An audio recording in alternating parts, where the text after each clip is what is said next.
Hello everyone, here I am Vipul Yadav of your nursing mentor. Today we are going to study on the topic otitis media. I hope this video is too much beneficial for you and also you can gain a lot of knowledge from this video. So without further wasting of time, we are go ahead. Otitis media तो देख लेते हैं otitis media क्या होता है। Otitis media का intro देख लेते हैं पहले।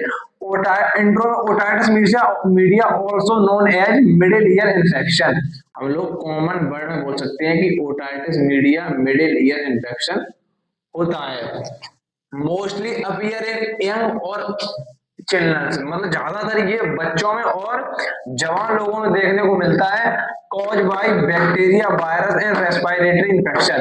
ये 70 से 80% बैक्टीरिया और वायरस की वजह से होता है। बैक्टीरिया हुआ, स्ट्रेप्टोकोकस बैक्टीरिया हो गया, इसमें वायरस में राइनो वायरस हो गया, इन्फ्लुएंजा वायरस हो गया, इनकी वजह से ये ओटाइटिस मीडिया हो जाता है, मतलब मिडिल ईयर इन्फेक्शन हो जाता है।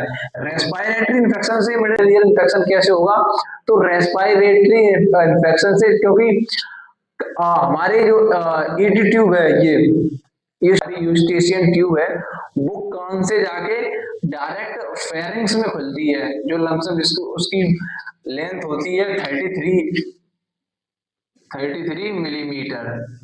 तो ये डायरेक्ट ईयर से जाके फेरेंक्स में खुलती है। अगर रेस्पिरेटरी इन्फेक्शन है तो फेरेंक्स जो वही ईटी ट्यूब के थ्रू ओटाइटिस मीडिया उसमें कॉज हो सकती है। डेफिनेशन देख लेते हैं। तो डेफिनेशन में ओटाइटिस मीडिया इधर defined as an infection and inflammation in the middle ear. बहुत से कॉमन वर्ड में है कि otitis media defined is the infection inflammation, मतलब इन्फेक्शन हो या इन्फ्लेमेशन मिडिल ईयर के अंदर, उसको बोलते हैं ओटाइटिस मीडिया। अब इसके टाइप्स देख लेते हैं। टाइप्स में एक्यूट हो गया ओटाइटिस विद इफ्यूजन और क्रोनिक ओटाइटिस। तो एक्यूट ओटाइटिस में क्या होता है? एक्यूट ओटाइटिस होता है ये बहुत ही शॉर्ट ऑफ ड्यूरेशन होता है और ये रैपिड होता है एकदम, और लेस देन 6 वीक, मतलब इन्फेक्शन लेस देन 6 वीक होता है। Inflammation infection in the middle year. Otitis with effusion, इसमें क्या होता है? ये सेकंड टाइप है ओटाइटिस मीडिया का। इसमें होता है कि कान में इन्फेक्शन तो एब्सेंट होगा, इनएक्टिवेट होगा, प्रेजेंट नहीं होगा, लेकिन फ्लूइड का एक्यूमुलेशन होगा, फ्लूइड का सीक्रेशन होगा, पस का सीक्रेशन होगा, ये डिस्चार्ज होगा, उसको बोलते हैं ओटाइटिस विद इफ्यूजन। अब वो देखते हैं क्रोनिक, इसकी थर्ड टाइप है ओटाइटिस मीडिया, क्रोनिक ओटाइटिस। तो क्रोनिक ओटाइटिस में क्या होता है? Repeated acute infection.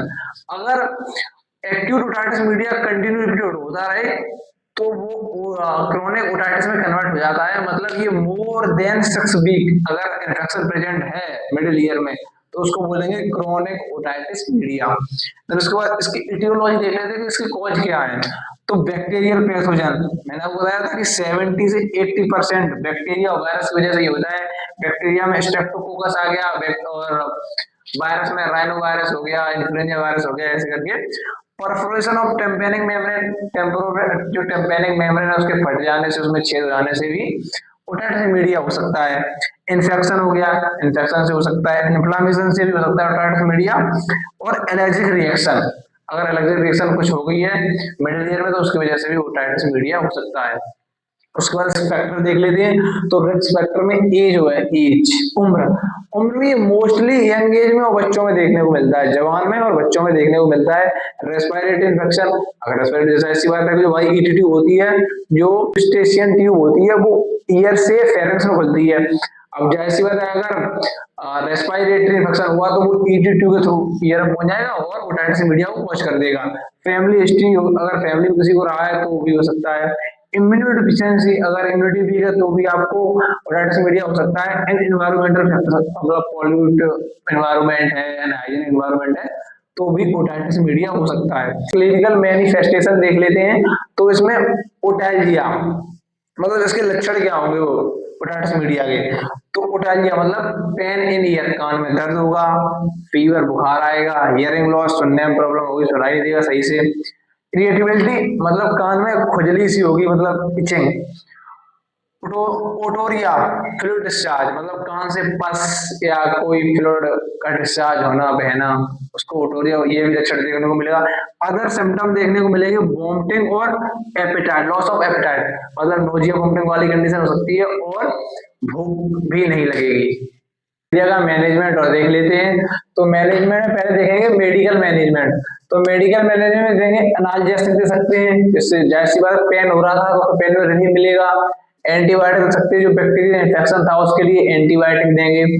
Provide drops, मतलब जो भी ड्रॉप्स होते हैं, एंटीबायोटिक के ड्रॉप्स हो गए, एनाल्जेसिक के ड्रॉप हो गए, जिससे पेन ना हो और इन्फेक्शन को प्रिवेंट करें, उसको रोके, उसके लिए ड्रॉप्स दे सकते हैं। एंटीएमेटिक्स देंगे। इसमें क्लिनिकल मैनिफेस्टेशन में एक सिम्टम आ रहा था वोमिटिंग का, तो उसमें एंटीएमेटिक देंगे कि वोमिटिंग जैसी कंडीशन, नोजिया वाली कंडीशन ना हो, उसको ट्रीट करने के लिए। सर्जिकल मैनेजमेंट में देख लेते हैं। तो सर्जिकल मैनेजमेंट में tympanostomy, remove fluid and fluid drainage. Tympanostomy करेंगे मतलब एक छेद करा देंगे, मतलब टेम्पेनिक मेम्ब्रेन में एक होल कर देंगे और उससे जो भी मिडिल ईयर का फ्लूइड है जिसको ड्रेनेज कर देंगे। टेंगोटोमी का ये भी एक सर्जिकल मैनेजमेंट है, जो ओटाइटिस मीडिया के इन्फेक्शन को ट्रीट करने के लिए किया जाता है। टेम्पेनोब्लास्टी, इसमें भी ये भी सर्जिकल प्रोसीजर है और किया जाता है to prevent recurrent infection. I hope video आपको अच्छी लगी होगी, तो please like share and subscribe my channel.